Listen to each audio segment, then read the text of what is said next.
Imagine walking into a room full of people, each one wearing a mask, some smiling, some frowning, yet none revealing their true faces. Now picture yourself stepping into this world without a mask of your own. No deception, no pretense, no desire, nor even the ability to manipulate those around you. How long do you think you would last? How quickly would you be dismissed as naive, foolish, or even weak? This is the tragic fate of Prince Myshkin, the protagonist of The Idiot by Fyodor Dostoyevsky.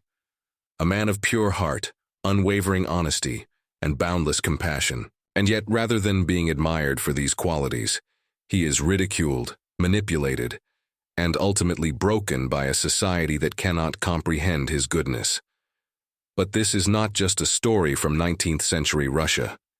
It is a painful truth about human nature, a reality that remains just as relevant today. Why do good people so often find themselves at a disadvantage? Why does sincerity invite mockery instead of respect? And most importantly, if being good leads to suffering, is it still worth it? By the end of this discussion, you will have a completely new perspective on kindness, morality, and the hidden dangers of being too good in a world that rewards cunning. And the final insight we'll explore? It will be the most shocking of all. One that will change the way you see not just the world, but yourself. To understand why goodness is often mistaken for foolishness, we must first examine what society truly values. We like to believe that we admire honesty, kindness, and integrity. But do we? Or do we merely tolerate these qualities, as long as they do not stand in the way of our own interests? Throughout history, those who rise to power are rarely those who are purely good. Instead, they are the ones who master the art of human relationships, who understand when to be ruthless and when to be charming, who know how to conceal their true intentions behind a carefully crafted persona. Niccolo Machiavelli, in The Prince, argued that a ruler must be willing to act immorally when necessary, because the world does not reward goodness. It rewards results. And this is why Myshkin's fate is so tragic. He does not understand or refuses to accept the rules of the world he lives in. He does not know how to manipulate or deceive, nor does he want to. And because of this, he is seen as an idiot. Not because he lacks intelligence, but because his goodness makes him vulnerable in a society that thrives on competition and self-interest. Now, think about how this applies to the real world. How often do we see truly kind, honest people being taken advantage of? How many times have we heard stories of good-hearted individuals betrayed by those they trusted? And how many times have we ourselves felt foolish for believing in the best in others, only to be disappointed? This is not to say that the world is entirely corrupt, but it is undeniable. A certain level of cunning is often necessary for survival. Even those who consider themselves good people must, at times, compromise their values just to protect themselves, and yet despite all of this, we still long for figures like Myshkin, people who are truly, unshakably good. But here's where things get even more interesting. Dostoyevsky does not present Myshkin as a mere martyr. He does not simply suffer. He challenges those around him in ways they cannot fully comprehend. His goodness, far from being passive, acts as a mirror, forcing others to confront their own flaws. This is what makes people so uncomfortable around him. He does not judge them, yet his very existence exposes their hypocrisy. His sincerity highlights their deception. His kindness makes their selfishness all the more unbearable. And so, rather than embracing him, they reject him. This brings us to a fundamental question.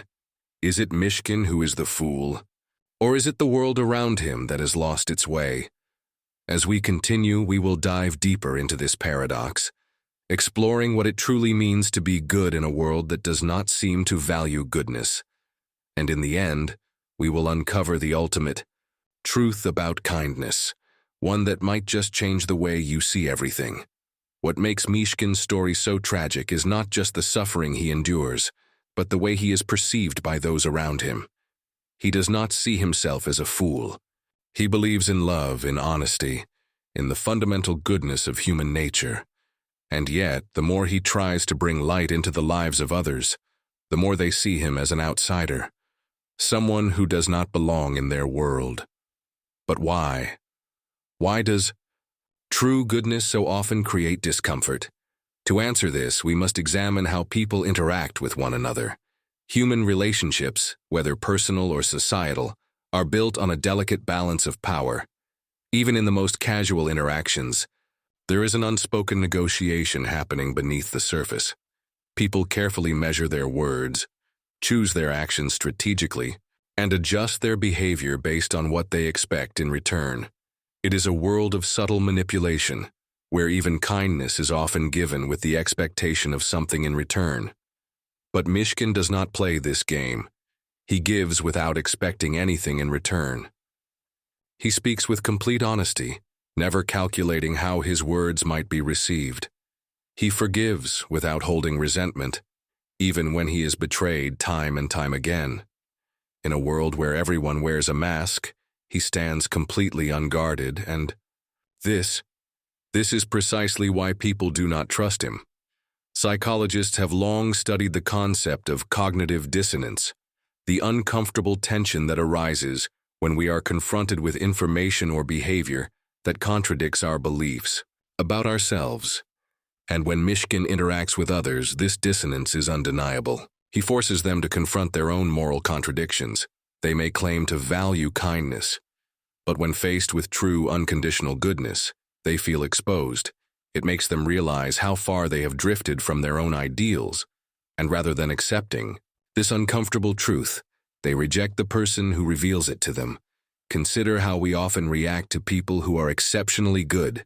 When we hear stories of selfless individuals who dedicate their lives to helping others, we admire them, but sometimes we also feel a strange discomfort. We tell ourselves that they are different from us, that their level of selflessness is unrealistic, even impractical. We may even look for flaws in them, searching for evidence that they are not as pure as they seem. Why? Because accepting their goodness would mean questioning our own choices, our own compromises, our own moral justifications. This is exactly what happens to Myshkin. He becomes a symbol of something unattainable, an ideal that people admire in theory but reject in practice. His presence disrupts the social order, not through force but simply by existing. Dostoyevsky uses Myshkin to explore a deeper truth about human nature. We do not truly want perfect goodness in our lives. We think we do. But when faced with it, we find it overwhelming, even suffocating. Goodness without calculation, without boundaries, without the usual human flaws is something that most people do not know how to handle. And because of this, instead of elevating the good person, society often isolates them. But does this mean that goodness is meaningless? That being a good person is a mistake? Here is where things become even more complex. Despite all the suffering he endures, Myshkin does not regret his kindness. He does not become bitter, does not wish to change who he is. And in this, Dostoyevsky offers us a profound insight. The value of goodness does not lie in how others perceive it, but in its inherent nature. In other words, true goodness does not need validation. It does not require admiration or reward. It exists not because the world appreciates it, but because it is the right way to be. But this leads to a final, unsettling question, one that challenges everything we have discussed so far. If goodness is so pure, so powerful, then why does it so often lead to suffering? Why do the best people seem to face the greatest hardships? As we continue, we will uncover the final and most shocking revelation about what it truly means to be good in a world that does not value goodness. And, in the end, you may find yourself questioning everything you thought you knew. If goodness is truly valuable, then why does it seem to invite suffering? Why do the most honest, selfless, and compassionate people often face the greatest betrayals, disappointments, and hardships? This question is one of the central dilemmas of the idiot. Prince Myshkin does everything in his power to bring kindness and understanding into the world. And yet, instead of being rewarded for it, he is ridiculed, misunderstood, and ultimately destroyed. But Dostoyevsky does not present this as a meaningless tragedy. Instead, he forces us to look deeper into the nature of suffering itself.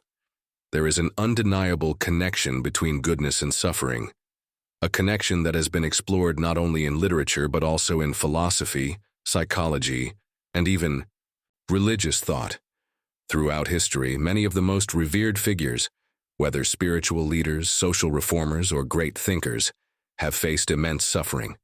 Jesus, Socrates, Mahatma Gandhi, Martin Luther King Jr.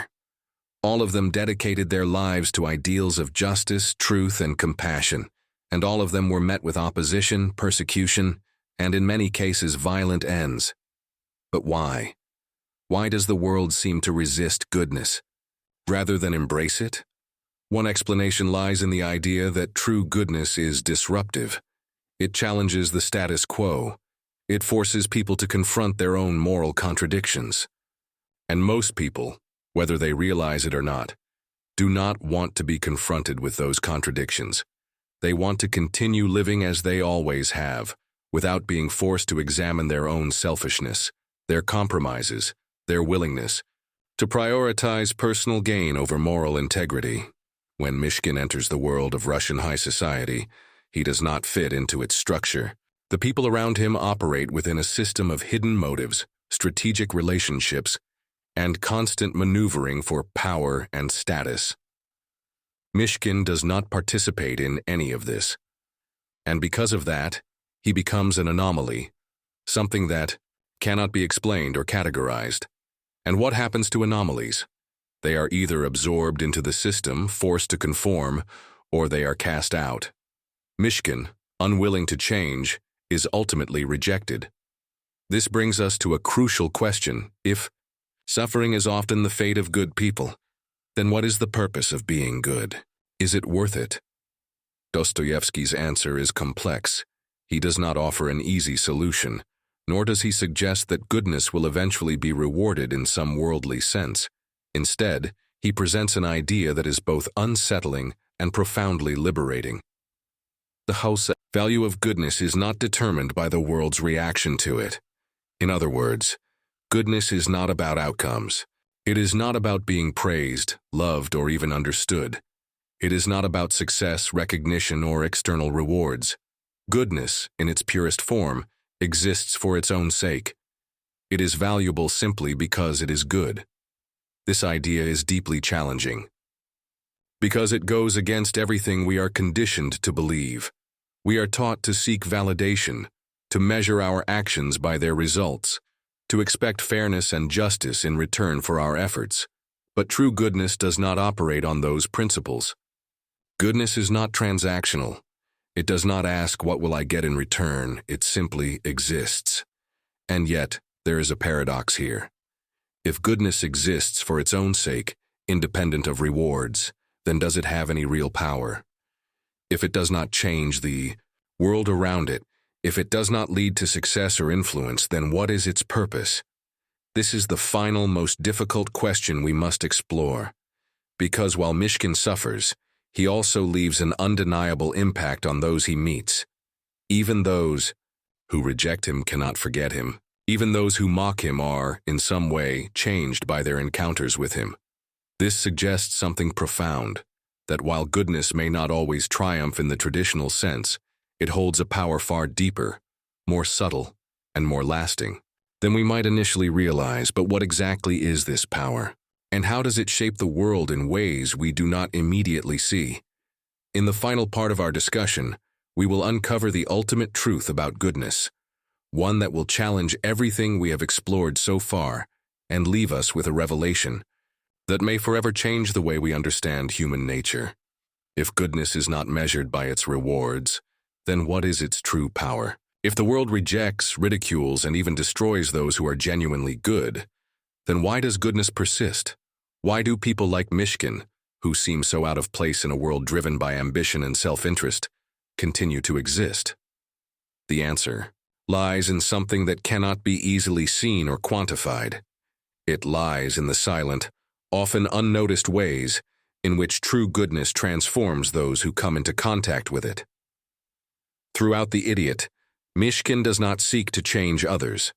He does not preach. He does not attempt to reform society. He does not impose his ideals onto those around him. And yet, he leaves a mark on every life he touches. Even those who hurt him cannot remain unaffected by his presence. His sincerity, his compassion, his unwavering belief in the goodness of others, these act as a mirror, reflecting back to people the deepest, most hidden parts of themselves. This is the secret power of true goodness. It reveals the truth. It does not force. It does not demand. It does not manipulate. It simply exists, and by existing, it compels those around it to confront their own nature. Some respond to this by embracing it. Others, unable to bear what they see, reject it. But no one remains unchanged. Think about the moments in your own life when you have encountered true kindness. Kindness given freely, without expectation, without any hidden motive. It may have been something small, something seemingly insignificant. But did it not stay with you? Did it not challenge you, even if only for a moment, to reconsider your own actions, your own beliefs, your own way of being? This is why goodness, though often dismissed as weakness, is in reality one of the most powerful forces in existence. It does not seek control, yet it influences. It does not fight, yet it changes. It does not demand, yet it inspires. And yet this power comes with a cost. Dostoyevsky understood that in a world built on self-interest and survival, those who embody pure goodness will often suffer. They will be misunderstood. They will be taken advantage of. They will feel at times as though they do not belong. But he also understood something even more profound. The suffering of the good is not meaningless. It is not a sign that they have failed, on the contrary. It is proof that they have remained true to themselves in a world that constantly tries to corrupt them. In the final pages of The Idiot, Myshkin's fate is sealed. He is broken by the cruelty and complexity of the world around him. But does this mean he was truly a fool? Or was he, in the end, the only one who truly saw reality for what it was? Dostoyevsky does not give us a simple answer, because there is no simple answer, but he leaves us with a question, one that each of us must answer for ourselves. Is it better to be wise in the ways of the world, to protect ourselves, to play the game, or is it better to remain true to our ideals, even at the cost of suffering? This is a choice every person must face at some point in their lives, and the answer is not easy. It is not black and white. But perhaps the true measure of a life well lived is not in how much we have gained, but in how much light we have brought into the world, no matter how small, no matter how unnoticed. And so the final revelation is this: goodness is not about being rewarded. It is not about winning. It is not about avoiding pain. True goodness exists, not because the world values it, but because it is the right way to be. And in the end, whether the world calls you a fool or a saint, whether you are remembered or forgotten, whether your kindness is appreciated or rejected, what matters most is that you remained who you truly are. Because in a world where deception and self-interest often rule, choosing to be good despite everything is the most powerful choice of all. Thank you for watching.